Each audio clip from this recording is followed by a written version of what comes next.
Nous avions convié les populations de Thiès à cette manifestation qui a un caractère aussi bien social que politique. La politique, la politique étant la politique sans le social est de mon point de vue un vain mot. Donc nous avons estimé devoir convier les populations à une distribution de modems de connexion, de plus d'une centaine de modems de connexion. Bien évidemment, c'est des actions qui s'inscrivent dans la même ligne tracée par le président Habib Khan depuis plus de 4 ans. Il s'est efforcé dans le cadre, aussi bien dans le cadre de concertation pour le développement de Thiès, dans le cadre du réseau d'appui pour le développement de Thiès, aujourd'hui dans le cadre du réseau d'appui Thiès IDI. Ça, c'est une nouveauté parce que ça se déroule dans un contexte particulier. Nous sortons des séances électorales qui ont été déterminantes à Thiès. Ces échéances, vous le savez bien, ont contribué à consolider la démocratie au niveau local. Mais l'aspect le plus déterminant lors de ces élections, c'est la percée remarquable du président Habib Khan, qui a eu en tout cas à réussir ce que beaucoup de personnes, un régime entier, des marabouts qui se sont mobilisés pour modifier les rapports de force face au président Idriss Seck. Donc ça, c'est une nouveauté. C'est une nouveauté parce que aussi, au sortir de ces élections-là, le président Habib Khan, sur l'invite de son grand frère, le président Idriss Seck, a bien voulu, en tout cas de concert avec lui, participer à renforcer la coalition Benno Bokk Yakaar. Parce qu'on estime que Idriss Seck est son grand frère, ils partagent pratiquement le même quartier, ils partagent la même ville et ils partagent leur amour pour Thiès. L'engagement politique du président Habib Khan n'a été justifié que par le souci de faire bouger les lignes, de faire changer de paradigme Thiès. Parce que pendant très longtemps, Thiès s'est inscrit dans une posture de contestation continue du pouvoir central. Avec le recul, il a compris que rien n'a absolument bougé. Aujourd'hui, pourquoi cette manifestation a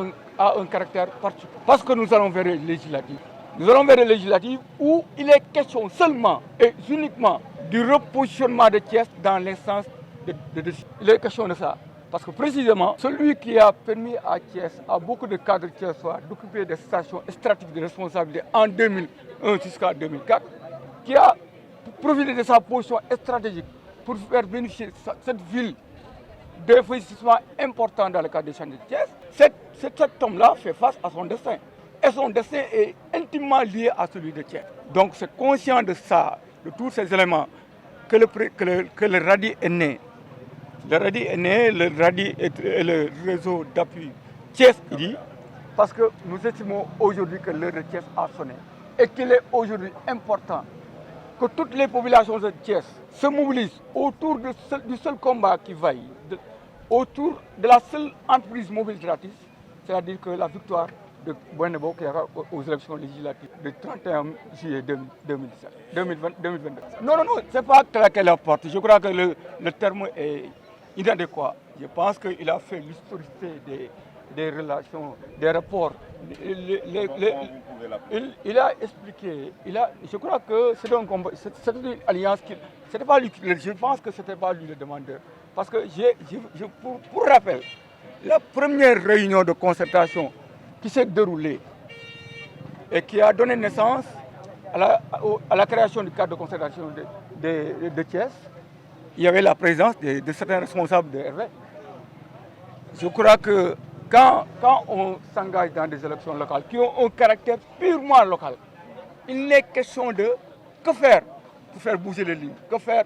pour participer à l'essor économique de la ville de Thiès. C'est sur cette base-là que cette coalition-là a été tissée entre le ministre Thierno Alassane Sall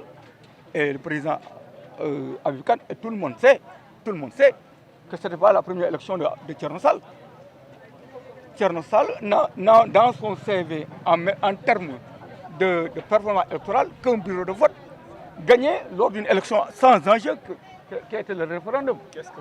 Donc aujourd'hui, si Thierno Sall, en alliance avec Habib Khan, a eu à faire bouger les lignes et a bouleversé et a eu à affaiblir la coalition Benno, c'est parce que l'implication personnelle d'un homme qui a eu à confirmer un leadership réel pendant ces 4 ans, Habib Kane, pour ne pas le nommer, a eu à jouer sa partition. Parce qu'en s'engageant dans cette alliance-là, il n'a réclamé aucun centime au ministère de celui de ses... Le problème... Est-ce que il a... son rapprochement avec le président Idriss Seck ne va pas déranger? Non, je crois que c'est ça le plus important. C'est là où il faut... C'est cette question-là qu'il faut poser. Je crois qu'aujourd'hui, il a raison. C'est-à-dire qu'en vérité, comme au judo, à Thiès, on a utilisé la force de l'adversaire pour battre l'adversaire. C'est-à-dire que c'est la même formation politique qui a participé à sa propre chute à Thiès. Ils n'ont pas structuré les enseignements des élections de 2014. Ils n'ont pas compris que les enjeux, que l'opposition, son objectif, ce n'était pas de s'installer dans ces mairies-là. Son objectif, c'était de modifier les rapports de force, d'affaiblir le président et de précipiter sa chute. Je crois que c'est de cela qu'il s'agit. Aujourd'hui, Habib Kane et le Radi ont compris qu'aujourd'hui, les enjeux sont plus dans le repositionnement de Thiès dans les instances de décision qu'autre chose. C'est-à-dire qu'il est important aujourd'hui, dans le contexte où nous sommes, que aussi bien au niveau de Rewmi qu'au niveau de la paire, que les gens s'effacent, oublient leur ego personnel pour mettre en avant les intérêts supérieurs de la coalition. Je crois que nous avons traversé des élections extrêmement difficiles où le Rewmi, des élections qui ont consacré la fin de l'hégémonie politique de Rewmi pendant 20 ans.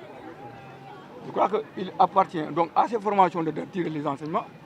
De notre côté, en concert avec le président Habib Kane, nous avons fait une analyse lucide de la situation actuelle de notre ville et nous pensons qu'aujourd'hui, le seul combat qui faille, c'est le combat de Thiès. Pour les législatives. Évidemment, c'est un risque. Parce que j'ai dit, lors d'une audience avec le président Idriss Seck, en compagnie du président Habib Kane, j'ai dit au président Idriss Seck qu'il faut aller vers les Thiessois. Il faut leur parler. Vous aviez l'habitude de leur parler. Ils ne vous ont pas vu durant cette campagne électorale. Ils ne vous ont pas entendu. Votre électorat affectif s'est déplacé vers d'autres horizons. Il est important aujourd'hui, pour capter cet électorat, pour le récupérer, il est important que vous allez vers les Thiessois, que vous leur parlez, que vous leur expliquez les raisons qui ont justifié les retrouvailles avec le président Macky Sall et leur expliquer davantage pour qu'ils comprennent qu'aujourd'hui, l'enjeu de Thiès, pour que Thiès ne puisse pas éviter d'être effacé de la carte politique de Thiès. Parce que moi, j'ai toujours dit il y a 4 ans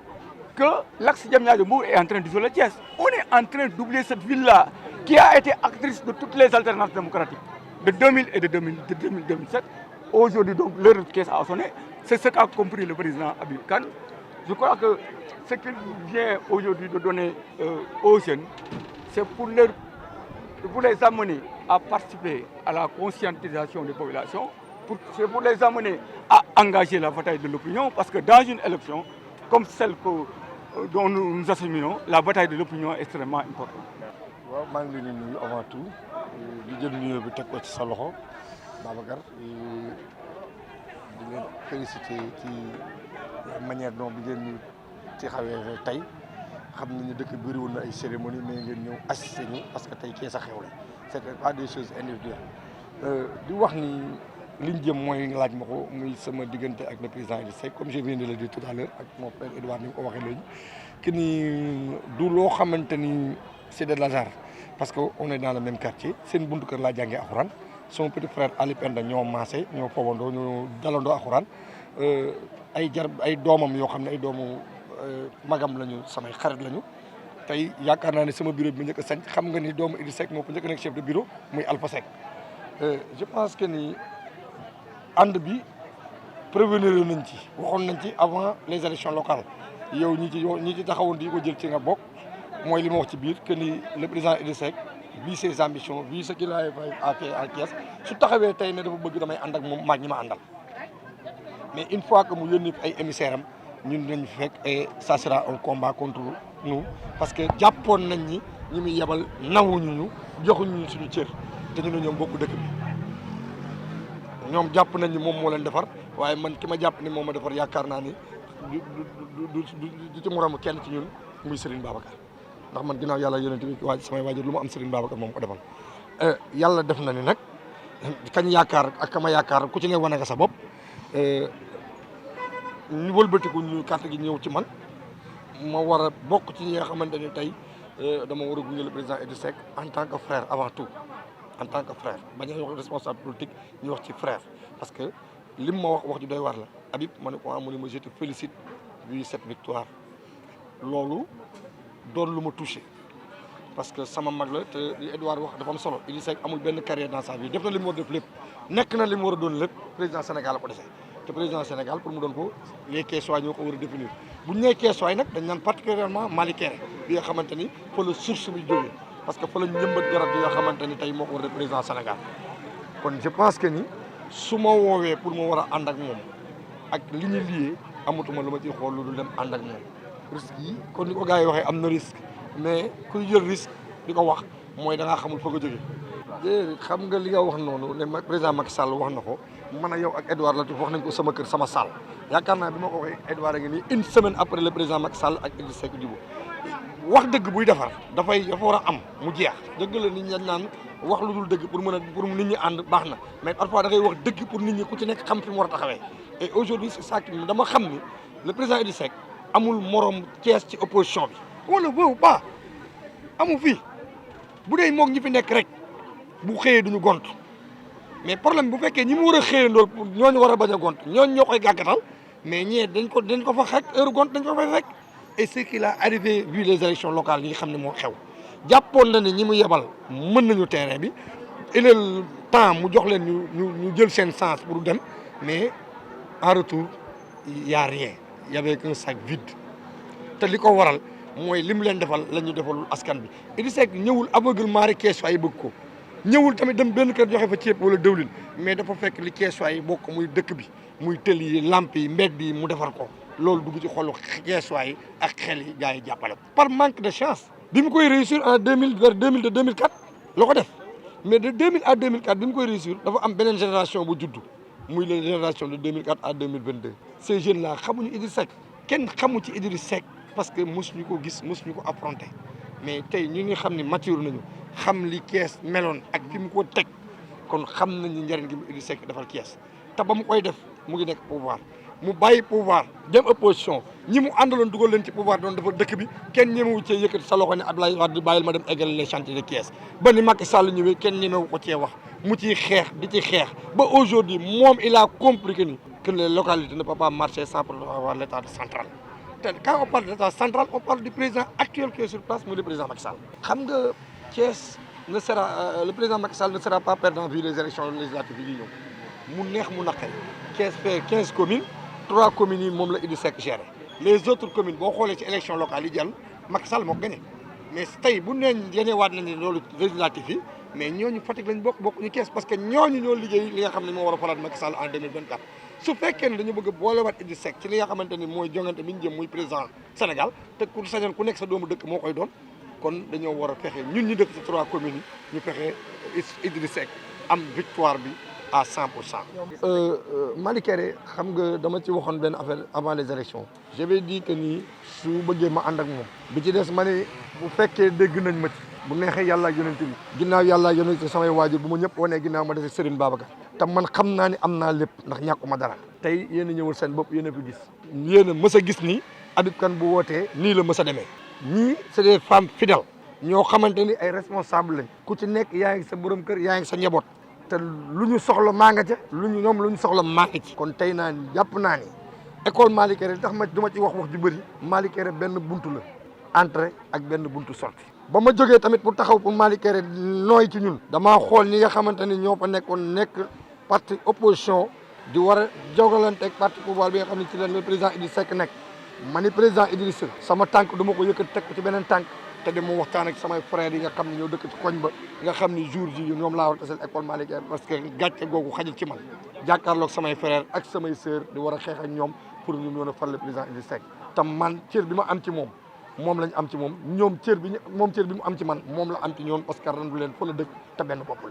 et ñoom ñëpp à l'humanité comprendre nañ Idriss Seck pour mu nekk président Sénégal balaa ñuy wax Thiès dañuy wax Randoulène te Randoulène foofu la ñuy njëmbatee fa lañ ko war a arrosé ba ñëpp gis ko mu meññ ba nga xamante ni bu tàllalee branché mën a muur ñëpp moo tax ce combat là amuñu ci problème Randoulène moom mëniru pour bien vous cacher Babacar la ma waxoon naa ko waxaat ci kanam presse bi bu neexee yàlla ak yonent bi barke Serigne Babacar si laa la giñal Idriss Seck dina gagné école Malick Kéré bu dund amee rek day amul loolu c'est observé. xam nga Thierno pour dire vrai c'est quelqu'un que je connais pas bu dëgg rek taxee ñuy wax parce que su ma woon tey téléphone mën naa ne man ak Thierno mosuñu wax téléphone appel normal xaw ma nag xam nga soit disant que les responsables dañ naan appel WhatsApp la ñuy wax parce que dañuy bañ ko leen enregistré mais xam nga boo wóolul sa bopp doo wóolu kenn parce que li may wax ci kanam tel laa koy waxee xaw ma ko rien nanu lii bu ma woon ne ma fekk ma sama kër xaw ma këram Seydou Sall son frère ami à moi ñoo xam ne dañuy bokk parfois di tase ci liggéey bi am di jokkalante moo ma fekk sama kër yëkkati ma boole ma ak moom pour ma ànd ak moom ci élection yi di doon xaar nag affaire yi jeex ci jàmm mu war a yëkkati téléphone am wala téléphone Seydou sax nee ma ah mon frère jàpp naa ni ma taxawoo noonu la ma Seydou taxawoo je te félicite et je te remercie parce que loolu il faut Thiès waay xam ko parce que bëgguma kenn def ci xelam ni Habib Kane daa doon ak Thierno Alassane xëy na bàyyi ko nit nag bu jëlee alalam jël ay otoom jël temps jël lépp lu mu am def ko ci yow pour nga am ndam yaakaar naa ne jërëjëf mérito na ko mais ku dee ak sa bàmmeel kaamil ku ma ko tegal ma dóor sama loxo barki Serigne Babacar Sy Thierno mosuma wax loolu te kon yaakaar naa ni soxlawul tul moom peut-être muy ñëw ci man parce que boo xoolee peut-être gêne boobu am na moo tax mënatul ñëw mais mënoo bëgg rek bañ mag parce que li ma def dama koy xajoo ndax Seydou li ma boole Seydou c'est plus profond que de la politique kon du ma ci waxaat damay ñaan suñu borom may ko jàmm te mu xam ne nag la ñu seqoon man ak moom cër bu ma waroon a jël la parce que maa waxante woon ak moom ne ko dinaa jël école Malick Kéré teg ko sa loxo waaye nag ba ma koy wax it dama ne ko sama mag bu soxlaa ma jox ko loolu laa wax avant ma koy jox sama mag mooy le président Idriss Seck léegi nag soxla na waxuma école Malick Kéré waaye grand caisse bañ ci boole woon sax dañ koy jëlaat joxaat ko le président Idriss Seck notre frère et ami